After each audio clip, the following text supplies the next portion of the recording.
کائنات کے حضور دعا ہے کہ رب کائنات ہمارا یہاں پہ جمع ہونا، ذکر کرنا اور سننا، ان سب اعمال صالحہ کو اپنی بارگاہ عالیہ میں شرف قبولیت عطا فرما کر ان اذکار کو اس دنیا میں بھی اور آخرت میں بھی ہم سب کی کامیابی اور نجات کا ذریعہ بنائے۔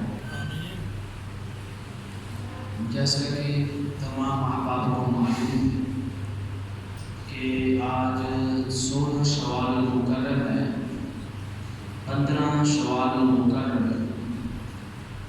یہ سید الشہداء اسد اللہ و اسد رسولہ حضرت سیدنا امیر حمزہ آقا کریم علیہ السلام کے پیارے چچا جان رضی اللہ تعالی عنہ آپ کی شہادت کا دن ہے، تو لہٰذا موقع کی مناسبت سے جامعہ مسجد انوار مدینہ نقشبندیہ محمدیہ سیفیہ میں جمعۃ المبارک کی ان بابرکت ساعات میں اور مختصر سے وقت میں ہم سید الشہداء حضرت امیر حمزہ رضی اللہ تعالی عنہ آپ کے بعض فضائل و مناقب کا ذکر کریں۔ سیدنا امیر حمزہ سید الشہداء رضی اللہ تعالی عنہ آپ کی ولادت حضور نبی رحمت صلی اللہ علیہ وسلم کی ولادت سے 2 سال پہلے، یعنی آپ کی پیدائش آقا کریم علیہ السلام کی پیدائش سے 2 سال پہلے، بعض روایات میں آتا ہے کہ 4 سال پہلے آپ کا تعلق حضور نبی رحمت صلی اللہ علیہ وسلم کے ساتھ 2 طرح کا ہے، ایک نسب کے اعتبار سے ہے اور ایک رضاعت کے اعتبار سے ہے۔ نسب کے اعتبار سے سب کو معلوم ہے کہ وہ آپ کے چچا جان تھے، اور رضاعت کے اعتبار سے وہ آپ کے بھائی ہیں۔ آقا کریم علیہ السلام نے اور حضرت امیر حمزہ رضی اللہ تعالی عنہ نے، آپ دونوں شخصیات نے ایک ہی عورت کا دودھ پیا ہے۔ دودھ پینے کے اعتبار سے رضائی بھائی ہیں، اور ولادت کے اعتبار سے کیونکہ نسبی ہیں تو نسب کے اعتبار سے وہ آپ کے چچا ہیں۔ سیدنا امیر حمزہ رضی اللہ تعالی عنہ سید الشہداء، آپ نے اسلام کی دعوت کے آغاز میں قبول اسلام نہیں کیا، کلمہ نہیں پڑھا تھا، بلکہ آپ نے اسلام کے 6 سال میں، یعنی نبوت کے 6 سال میں آپ نے اسلام کو قبول کیا۔ اور آپ کے اسلام کو قبول کرنے کا بڑا عجیب واقعہ ہے کہ ایک دفعہ کا ذکر ہے کہ حضور نبی رحمت صلی اللہ علیہ وسلم حضرت عبداللہ ابن جدعان، یہ جو صفا کی پہاڑی ہے نا، اس کے ساتھ ان کا گھر تھا۔ آپ عبداللہ ابن جدعان ان کی بستی سے گزر رہے تھے تو سامنے سے ابو جہل ملعون آ گیا، بڑے طائش میں تھا، غصے میں تھا۔ اس نے حضور نبی رحمت صلی اللہ علیہ وسلم کو ایک نوکیلا پتھر اٹھایا زمین سے اور آپ کی طرف پھینکا، تو وہ پتھر آپ کے جسم اندر پہ لگا جس سے خون بہنے لگا۔ صرف پتھر نہیں مارا، پھر وہ آپ کو الیاذ باللہ گالیاں دینے لگا، آپ کو تکلیف دی، اذیت دی اور بڑا برا مارا، جس سے آقا کریم علیہ السلام بڑے غمزدہ ہوئے۔ آپ وہاں سے عبداللہ ابن جدعان کی بستی سے سیدھا سیر کعبہ شریف میں پہنچے۔ وہاں پہ ایک سائڈ میں ایک کونے میں بیٹھ کر اللہ رب العزت کے ذکر میں مصروف ہو گئے۔ ادھر ابو جہل ملعون بھی سیر کعبہ میں آ گیا، وہ اس طرف بیٹھ گئے یہاں پہ سرداران قریش بیٹھے ہوئے تھے، تو ان کے ساتھ بیٹھ کر باتوں میں گفتگو میں مصروف ہو گیا۔ تو سیدنا امیر حمزہ رضی اللہ تعالی عنہ، آپ کی عادت مبارکہ یہ تھی کہ آپ فرسٹ ٹائم میں صبح کے وقت شکار کے لیے نکل جاتے تھے۔ تو جیسے ہی سورج طلوع ہوتا یا تقریباً آپ یہ سمجھ لیں 9 یا 10 کا ٹائم ہوتا تو آپ شکار کر کے واپس آتے تھے۔ جب شکار کر کے واپس آتے ہیں تو جو شکار کے ساتھ جو بھی واقعہ پیش آتا تو وہ اپنے غلاموں کو، اپنی کنیزوں کو بیان کرتے تھے کہ میں نے اس طرح شکار کیا ہے، شکار نے میرے ساتھ یہ کیا، سارا کچھ بیان کرتے تھے۔ اس دن بھی بیان کرتے چلے آ رہے تھے۔ تو آپ کی باتوں کو نا 2 نے سن لی. وہ وہیں پہ رستے میں کھڑی تھی. وہ آپس میں کہنے لگی اگر اس کو معلوم ہو جائے کہ ابو جہل نے ان کے بھتیجے کے ساتھ کیا کیا ہے تو یہ اس طرح اطلاع کرنا چلے, اس طرح تکبر کے ساتھ نہ چلے, یہ باتیں نہ کرے کہ میں نے شکار کے ساتھ یہ کیا, شکاری نے میرے اوپر حملہ کیا تو میں نے اس کو مار دیا, یہ باتیں ہی نہ کرے کیونکہ اس کو معلوم نہیں ہے. اگر معلوم پڑ جائے تو یہ اپنا چہرہ شرم کے بارے چھپاتا پھرے. حضرت سیدنا ابی حمزہ رضی اللہ تعالیٰ عنہ نے تو ان باتوں کو سن لی. آپ سیدھے سیر کعبہ میں گئے. سیر کعبہ میں جب پہنچے تو ایک سائڈ پہ جب آپ کی نظر آپ کے بھتیجے محمد عربی صلی اللہ علیہ وسلم پہ پڑی تو آپ ان کے پاس گئے, پوچھا کیا ہوا. جب معلوم ہوا تو اسی طرف دوسرے کونے میں ابو جہل ملعون. ایک مسئلہ یاد رکھیں, یہ عوام الناس میں بھی معروف ہے اور بعض خطباء میں بھی معروف ہے. وہ یہ کہتے ہیں کہ ابو جہل جو ہے وہ حضور نبی رحمت صلی اللہ علیہ وسلم کا چاچا تھا. نہیں, ابو جہل کا کوئی بھی رشتہ آقا کریم علیہ السلام سے ثابت نہیں ہے, نہ وہ دور سے چاچا ہے نہ ہی قریبی چاچا. ہاں ابو لہب جو ہے جس کے بارے میں قرآن کریم کی سورہ لہب نازل ہوئی, تبت یدا ابی لہب وتب, ابو لہب آپ کا چاچا, سگا چاچا تھا. لیکن ابو جہل ملعون کا کوئی بھی کسی بھی قسم کا رشتہ نسباً آقا کریم علیہ السلام کے ساتھ ثابت نہیں ہے. وہ قبیلہ ایک ہے, قریش کا قبیلہ, لیکن قریش کے قبیلے میں کیونکہ بہت سی شاخیں تھیں, حضور نبی رحمت صلی اللہ علیہ وسلم جس شاخ میں آئے اس شاخ کا نام ہے بنو ہاشم. تو ابو جہل بنو ہاشم میں سے نہیں ہے, تو لہٰذا اس اعتبار سے ابو جہل کو آقا کریم علیہ السلام کا چچا کہنا یا نسباً آپ کا چچا کہنا یہ تاریخی اعتبار سے بھی غلط ہے اور کتب کے اعتبار سے بھی غلط ہے, نسب کے اعتبار سے بھی غلط ہے, یہ ثابت نہیں ہے. تو ابو جہل دوسرے کونے میں بیٹھا ہوا ہے. حضرت ابی حمزہ رضی اللہ تعالیٰ عنہ اس کے پاس آئے. وہ جو کمان ہوتی ہے نا, اس کمان کی دوسری سائڈ پہ لکڑی لگی ہوتی ہے بڑی مضبوط سی, جس سے تیر پھینکتا ہے شکاری شکار کرنے کے لیے. آپ نے اسی کمان کی لکڑی کو نا ابو جہل کے سر میں زور سے مارا. جب زور سے مارا تو ابو جہل کے سر میں زخم ہو گیا. اب ابو جہل کے ارد گرد جتنے بھی لوگ بیٹھے ہوئے تھے اس کے قبیلے کے, وہ آگے بڑھے حضرت ابی حمزہ رضی اللہ تعالیٰ عنہ سے بدلہ لینے کے لیے, ماننے کے لیے. ابو جہل سمجھ گیا تھا کہ اگر میرے لوگ آگے بڑھتے ہیں, میرے قبیلے کے لوگ میرا بدلہ لینے کے لیے حضرت ابی حمزہ کو مارتے ہیں تو بنو ہاشم کے لوگ سارے جمع ہو جائیں گے, اس کا یہاں پہ لڑائی ہو جائے گی. اور بنو ہاشم کے لوگ طاقتور لوگ ہیں, نسب کے اعتبار سے بھی اعلیٰ ہیں اور قبیلے کے اعتبار سے بھی اعلیٰ ہیں. تو ابو جہل نے کہا کہ مجھ سے غلطی ہو گئی, مجھے معافی دے. لیکن حضرت ابی حمزہ رضی اللہ تعالیٰ عنہ خود غصے میں تھے عورتوں کی باتیں سن کر.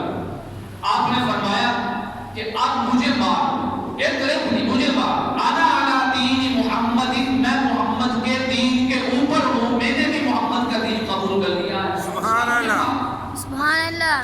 فرمایا اضربنی, بار بار کہنے لگے مجھے مارنا, انا علی دین محمد, انا علی دین محمد, انا علی دین محمد, میں محمد کے دین پہ. حالانکہ آپ نے کلمہ نہیں پڑھا ابھی تک مسلمان نہیں ہوئے ہیں, لیکن ابو جہل کو دکھانے کے لیے کہہ رہے ہیں کہ میں محمد کے دین پہ ہوں. اگر صرف تم نے اس وجہ سے محمد کو مارا ہے, محمد کو تکلیف دی ہے, اذیت دی ہے, گالیاں دی ہیں, ان کی گستاخی کی ہے, نکیلا پتھر مارا ہے, کہ وہ صرف اس بات کی طرف بلاتا ہے کہ تمہارا خدا ایک ہے اور میں اسی خدا کی طرف سے بھیجا ہوا تم ہی میں سے ایک رسول ہوں. تو فرمایا میں بھی محمد کے دین پہ مجھے مار.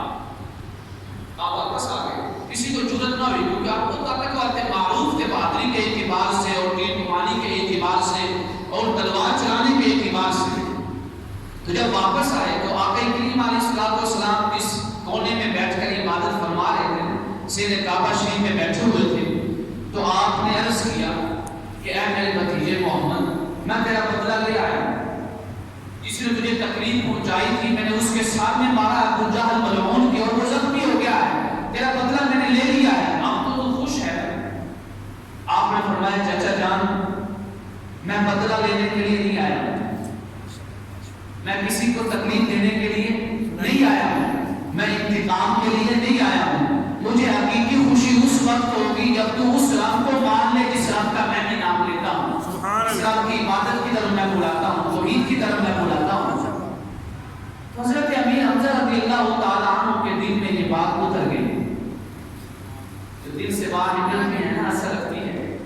میرے آپ کی خواہش میں امام حسن رضی اللہ تعالیٰ عنہ کی فضائل میں ہی تیاری کی تھی، لیکن کیونکہ مناسبت کی 15 شوال المکرم سیدنا امیر حمزہ رضی اللہ تعالیٰ عنہ کی شہادت کا مناسبت اور موقع ہے، تو آپ نے کہا چلے آج اس جمعہ کو سیدنا امیر حمزہ رضی اللہ تعالیٰ عنہ کی شہادت کا بیان ہو گئے۔ اب رات گزر گئی، آپ سوئے گئے، بڑے بے چین ہیں، اضطرابی حالت میں ہیں، کیونکہ دل تسلیم کر چکا ہے۔ اب حضرت امیر حمزہ کا دل امیر حمزہ کا نہیں رہا تھا، بلکہ امیر حمزہ کے بھتیجے محمد عربی کا ہو گیا تھا۔ پوری رات بے چینی میں گزار دی، نیند نہیں آ رہی، سو نہیں رہی۔ صبح کے میرے آقا کریم علیہ الصلوۃ والسلام سیدھے کعبہ میں تشریف فرما ہے، ارد گرد آپ کے چاہنے والے، آپ کے غلام، آپ کے پروانے، آپ سے محبت کرنے والے عاشق بھی آپ کے ارد گرد بیٹھے ہوئے تھے، اور آپ کو معلوم ہے یہ جو دور تھا جب حضرت امیر حمزہ رضی اللہ تعالیٰ عنہ نے اسلام قبول کرنا ہے، جب آپ نے اسلام قبول نہیں کیا ہے، اس وقت مسلمان اعلانیہ طور پہ سیدھے کعبہ میں نماز نہیں پڑھتے تھے، عبادت نہیں کرتے تھے، بلکہ چھپ چھپا کر حضور نبی رحمت صلی اللہ علیہ وسلم کی نورانی باتوں کو سنتے، آپ کی نصیحتوں کو سنتے، وحی کے پیغام کو سنتے، چھپ کر عبادت کرتے تھے۔ اب جب حضور نبی رحمت صلی اللہ علیہ وسلم کعبہ کے سین میں بیٹھے ہوئے ہیں، آپ آ گئے، آپ نے کہا میرے بھتیجے محمد، کل تم نے کہا تھا کہ اگر تو اس رب کو مان لے جس رب کی طرف محمد تیرا بھتیجا دعوت دیتا ہے کہ اس کے سوا کوئی خدا نہیں ہے، اس کے سوا کوئی عبادت کے لائق نہیں ہے، وہی سب کا خالق ہے، مالک ہے، رزق دینے والا ہے، تو اب میں آپ کے سامنے یہ اقرار کرتا ہوں کہ اشہد ان لا الہ الا اللہ، اس بات کی گواہی دیتا ہوں کہ اللہ کے سوا کوئی خدا نہیں ہے، واشہد ان محمدا عبدہ ورسولہ، آج کے بعد میں محمد کو بھتیجا نہیں کہوں گا بلکہ یوں کہوں گا محمد رسول اللہ، محمد اللہ کے رسول ہے۔ سبحان اللہ، اللہ اکبر۔ اس نے جب اسلام کا اعلان کیا، اب آپ نے اس وقت فرمایا اللہم اعز الاسلام بقبول اسلامی حمزہ ابن عبد المطلب، کہ اللہ تعالیٰ نے میرے چاچا حضرت حمزہ حضرت عبد المطلب کے بیٹے کے ذریعے اسلام کو عزت عطا فرما دی ہے، اسلام کو قوت عطا فرما دی ہے۔ اسی دن آپ نے اعلان کر دیا کہ آج کے بعد مسلمان چھپ چھپا کر عبادت نہیں کریں گے، آج سب کے سامنے مسلمان کھڑے ہو کر اپنے رب کی توحید کا بھی اعلان کریں گے اور محمد کی رسالت کا بھی اعلان کریں گے، اور سب کے سامنے حضرت امیر حمزہ رضی اللہ تعالیٰ عنہ کھڑے۔ آپ کو معلوم ہے کچھ ہی عرصے کے بعد حضرت سیدنا عمر فاروق رضی اللہ تعالیٰ عنہ نے اسلام قبول کر لیا۔ اب جب آپ نے اسلام قبول کیا، اب سیر کعبہ میں 2 صفیں تھیں نمازیوں کی، صحابہ کرام کی جو آقا کریم علیہ الصلوۃ والسلام کی ابتدا میں نماز پڑھ رہے ہیں۔ یہ ایک الگ مسئلہ ہے، کبھی بیان کریں گے۔ یہ بات نہیں ہے کہ معراج شریف کی رات کی جب نماز فرض ہوئی تو آپ نماز پڑھنے لگے، معراج شریف کی رات نماز فرض ہونے سے پہلے بھی آپ نماز پڑھتے تھے، اسی طرح نماز پڑھتے تھے، 2 رکعت نماز پڑھتے تھے آپ۔ اس وقت بھی آپ کا یہ معمول تھا، کعبہ شریف کے سین میں آپ اکیلے پڑھتے تھے، لیکن باقی جو صحابہ کرام تھے وہ چھپ چھپا کر اپنے گھروں میں یا جو دار الصفا تھا جسے دار اقدم بھی کہتے ہیں، وہاں پہ بیٹھ کر عبادت کرتے۔ اب 2 صفیں بنی تھی، ایک صف کے شروع میں حضرت سیدنا عمر فاروق رضی اللہ تعالیٰ عنہ کھڑے ہیں، اور دوسری صف کے شروع میں حضرت سیدنا امیر حمزہ رضی اللہ تعالیٰ عنہ کھڑے ہیں۔ سارا کفر دیکھ رہا ہے کہ جو چھپ چھپا کر عبادت کرتے تھے، خفیہ طور پہ اپنے رب کا نام لیتے تھے، جب سے حضرت حمزہ نے اور حضرت عمر فاروق نے اسلام قبول کیا ہے، سارا کفر ایک طرف ہے اور مسلمانوں کی 2 صفیں ایک طرف ہیں۔ کفر میں سے کسی ایک کو بھی جرأت نہیں ہے کہ مسلمانوں کی صفوں میں حملہ کرے۔ سبحان اللہ، سبحان اللہ۔ اس طرح اللہ تعالیٰ نے عزت عطا فرمائی۔ اب جب اسلام قبول کیا، اس کے بعد کے بہت سے واقعات ہیں۔ سب سے پہلے آپ نے آقا کریم علیہ الصلوۃ والسلام کے حکم سے مدینہ شریف کی طرف ہجرت فرمائی۔ جب مدینہ شریف کی طرف ہجرت فرمائی تو وہاں پہ آپ کو معلوم ہے مہاجر اور انصار کے درمیان اخوت اخوت کا رشتہ قائم ہوا، جس کو اردو کی کتابوں میں ہم پڑھتے ہیں بھائی چارے کا رشتہ، اخوت کا رشتہ قائم ہوا۔ حضرت امیر حمزہ کو بھائی بنایا حضرت زید ابن حارثہ نے، اور حضرت زید ابن حارثہ آقا کریم علیہ الصلوۃ والسلام کے آزاد کردہ غلام تھے، اور جن کو منہ بولا بیٹا بھی کہا جاتا ہے۔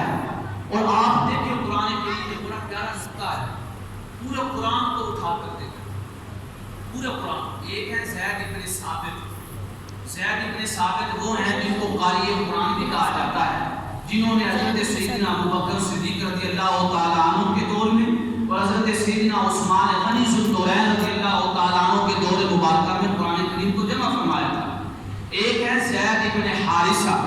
اب جو بات ہو رہی ہے وہ زید ابن ثابت کی نہیں بلکہ زید ابن حارثہ کی، جو آقا کریم علیہ الصلوۃ والسلام کے منہ بولے بیٹے تھے۔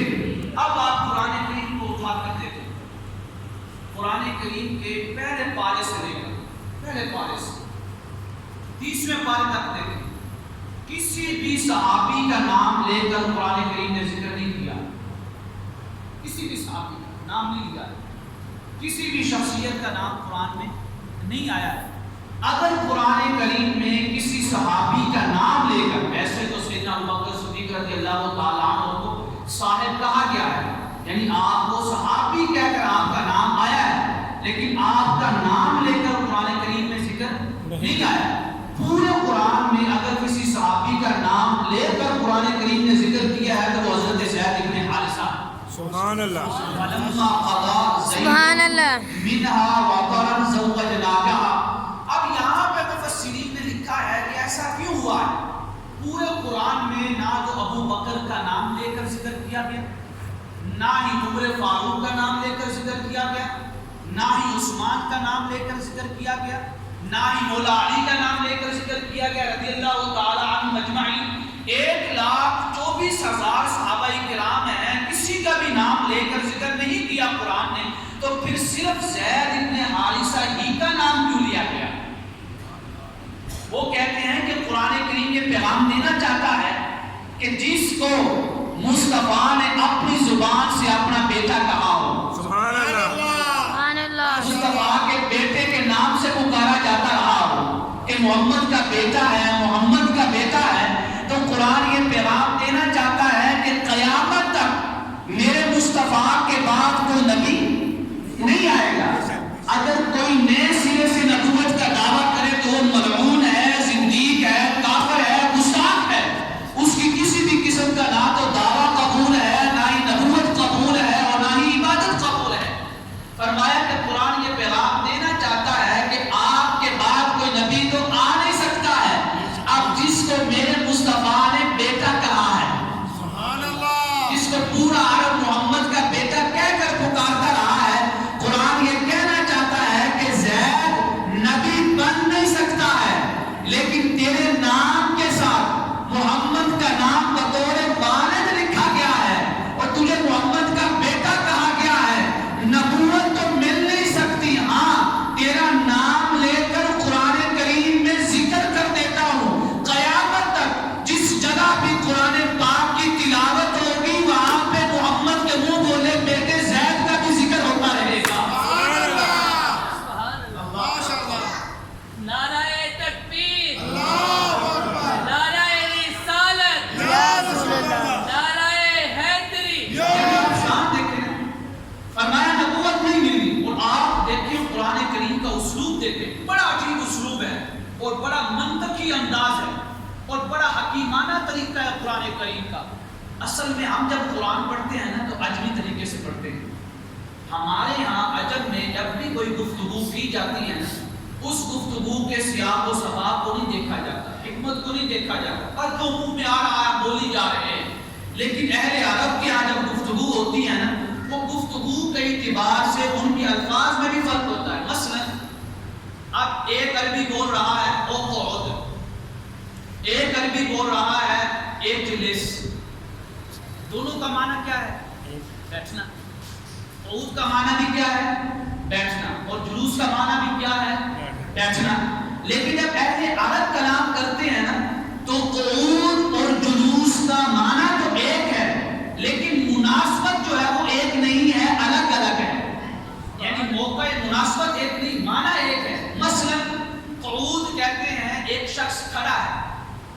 شخص کھڑا ہے، اگر آپ نے اس کو کہنا ہے کہ بیٹھ جاؤ تو وہاں پہ یہ لفظ نہیں بولیں گے اجلس، وہاں پہ کیا کہیں گے اقعد، کہ بیٹھ جا۔ اب جب عرب نے یہ جملہ بولا ہے تو حکمت سے خالی نہیں ہے، انہوں نے کہا اقعد، مطلب کیا ہے کہ جو شخص کھڑا ہے نا اس کو کہا جا رہا ہے کہ بیٹھ جا۔ اس لیے جب قرآن کریم نے ذکر کیا تو فرمایا الذین، وہ لوگ، کون سے لوگ، کن کی تعریف کی جا رہی ہے؟ یذکرون اللہ، جو اللہ کا ذکر کرتے ہیں۔ ذکر کس حالت میں کرتے ہیں؟ فرمایا قیاماً، حالت قیام میں بھی ذکر کرتے ہیں، وقعوداً، اور بیٹھ کر بھی ذکر کرتے ہیں، وعلی جنوبہم، اور پہلوؤں کے بل یعنی ایسے یا ایسے لیٹ کر بھی ذکر کرتے ہیں۔ یہاں پہ مفسرین نے لکھا ہے کہ اللہ تعالیٰ نے اس آیت میں نماز کی صورتوں کو بیان کیا ہے۔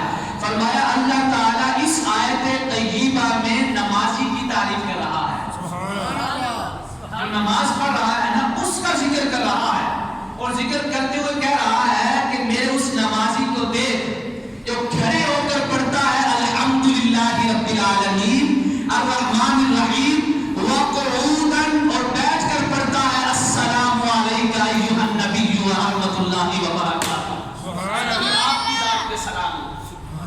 تو یہاں پہ دیکھیں قیام سے یعنی کھڑے ہونے سے جب بیٹھنے کی طرف آیا ہے تو قرآن نے جلوس کا لفظ استعمال نہیں کیا، کیا فرمایا ہے؟ قعوداً، بیٹھنے کا۔ اب حدیث مبارکہ کی طرف آ جائیں۔ آقا کریم علیہ السلام نے فرمایا، صحابہ کرام جمع ہیں، کیا میں تم لوگوں کو جو بڑے گناہ ہیں ان بڑے گناہوں میں بھی جو سب سے بڑے گناہ ہیں الا انبئکم باکبر الکبائر، ان کے بارے میں نہ بتاؤں؟ صحابہ کرام نے عرض کیا بھلا یا رسول اللہ، کیوں نہیں؟ آپ نے فرمایا الاشراک باللہ، اللہ کے ساتھ کسی کو شریک بنانا یہ سب سے بڑا گناہ ہے، یعنی گناہ کبیرہ میں بھی بڑا گناہ ہے۔ اور فرمایا عاق لوالدیہ، اور والدین کی نافرمانی کرنا۔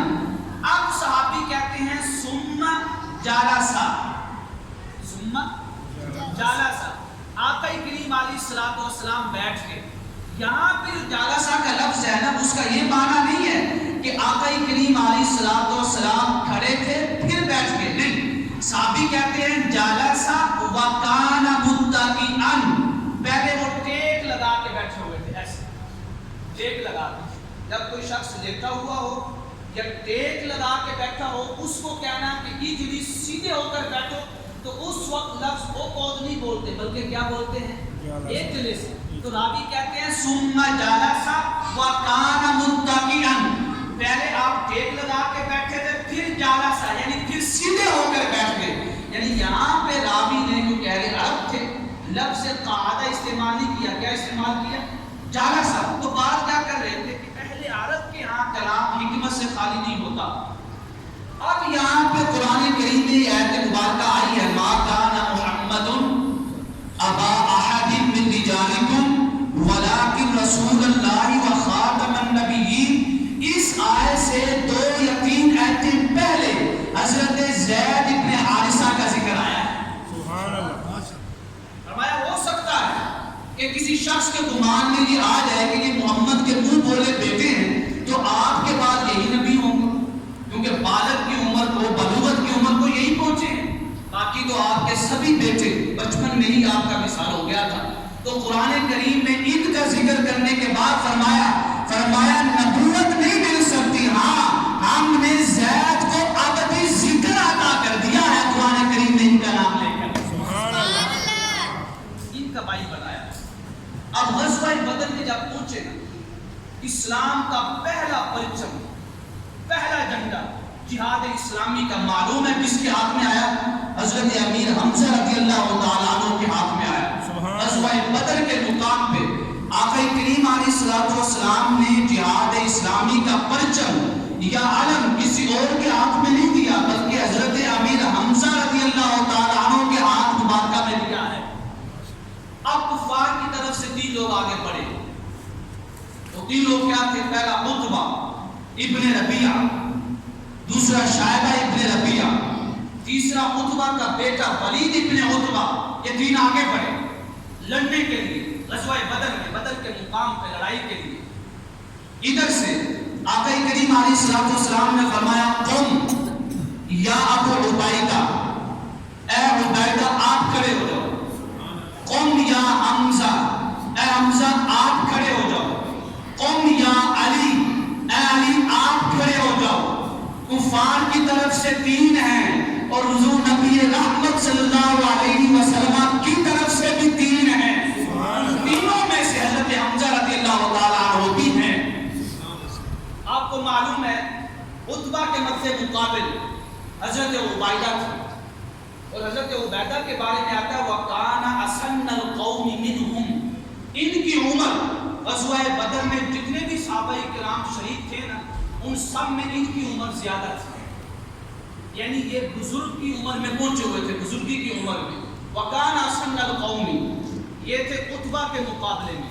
عتبہ ابن ربیعہ، شائبہ ابن ربیعہ کے مقابلے میں تھے حضرت امیر حمزہ رضی اللہ تعالیٰ عنہ. اور ولید ابن عتبہ جس کو سب سے بڑا بہادر کہا جاتا تھا غزوہ بدر میں کفار کی طرف سے، ولید ابن عتبہ کے مقابلے میں مولا علی رضی اللہ تعالیٰ عنہ تھے، خود تھے آپ. حضرت امیر حمزہ کے مد مقابل جو آیا وہ بھی واصل جہنم ہو گیا. مولا علی رضی اللہ تعالیٰ عنہ کے مقابلے میں جو آیا وہ بھی واصل جہنم ہو گیا. لیکن حضرت عبیدہ کو کے بزرگی کی عمر میں تھے، ضعیف تھے، ان کے مد مقابل جو آیا نا وہ بھی واصل جہنم نہیں ہوا، بلکہ وہ غالب آ کے حضرت عبیدہ کے اوپر اور آپ زخمی ہو گئے. اب راوی کہتے ہیں کہ حضرت امیر حمزہ آگے بڑھے اور مولا علی بھی آگے بڑھے. دونوں نے اپنی تلواروں کے وار سے ولید بن عتبہ کو واصل جہنم کر دیا، عتبہ ابن ربیعہ کو واصل جہنم کر دیا. اس کے بعد کیا ہوا؟ وہ کہتے ہیں کہ امیر حمزہ رضی اللہ تعالیٰ عنہ کھڑے نہیں، حتیٰ کہ راوی کہتے ہیں کہ جس طرف 1000 کی تعداد میں کفار کا لشکر تھا نا، کفار کی فوجیں کھڑی تھی، حضرت امیر حمزہ رضی اللہ تعالیٰ عنہ اسلام کا پرچم لے کر کفار کی صفوں میں گھس گئے، مشرکین کی صفوں میں گھس گئے. راوی کہتے ہیں کہ حضرت امیر حمزہ ایک ہاتھ سے نہیں لڑ رہے تھے، آپ کے ایک ہاتھ میں تلوار نہیں تھی، آپ کے دونوں ہاتھوں میں تلواریں تھیں. آپ کے دونوں ہاتھوں میں تلواریں، اس ہاتھ سے بھی لڑ رہے ہیں، اس ہاتھ سے بھی لڑ رہے ہیں. اور آقا کریم علیہ الصلوۃ والسلام نے فرمایا دیکھو میرے حمزہ کو، دیکھو میرے حمزہ کو. اور راوی کہتے ہیں کہ ایک بندہ واصل جہنم نہیں ہوا، عشرات، 10 کی تعداد میں مشرکین کی صف میں گھس کر حضرت امیر حمزہ رضی اللہ تعالیٰ عنہ کے جسم اکبر پہ ایک بھی زخم نہیں ہے، اور آپ کی تلوار سے 10 کفار واصل جہنم ہو گئے.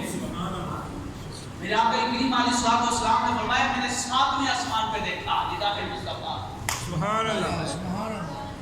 جو کہتا ہے کہ مصطفیٰ میرے جیسے ہیں، دیوار کے پیچھے کا علم نہیں ہے کہ ان کو معلوم نہیں ہے کیا ہو رہا ہے.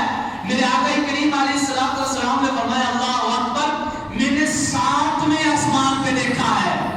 مصطفیٰ کی نگاہ پہلے آسمان پہ نہیں، دوسرے آسمان پہ نہیں. آپ کو گرمی کیوں لگ رہی ہے؟ گرمی تو مجھے لگنی چاہیے، میں بول رہا ہوں.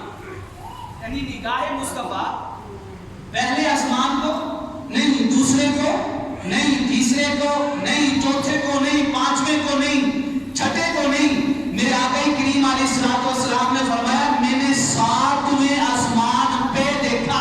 سبحان اللہ. بیٹھے مدینہ میں، ماشاءاللہ ماشاءاللہ، صحن مسجد نبوی کا ہے، نگاہ مسجد نبوی کے دیوار کے پیچھے کی نہیں ہے، نگاہ مسجد نبوی کے باہر کی نہیں ہے. فرمایا نگاہ مصطفیٰ مدینے میں نہیں ہے، 7ویں آسمان تک بھی مصطفیٰ دیکھ رہے ہیں کہ کیا ہو رہا ہے. میرے آقا کریم علیہ الصلوۃ والسلام نے فرمایا میں نے 7ویں آسمان پہ دیکھا. جانتے ہو کیا دیکھا؟ اور 7ویں آسمان پہ بھی کہا؟ فرمایا اپنے رب کے ہاں دیکھا، اپنے رب کے ہاں دیکھا. یعنی نگاہ مصطفیٰ وہ ہے جو 7 آسمانوں میں نہیں بلکہ وہاں بھی ہے، یہاں پہ رب کائنات کا خاص جلوہ اور دیدار ہوتا ہے. میں نے 7ویں آسمان پہ اپنے رب کے ہاں دیکھا. صحابہ کرام نے عرض کیا یا رسول اللہ کیا دیکھا؟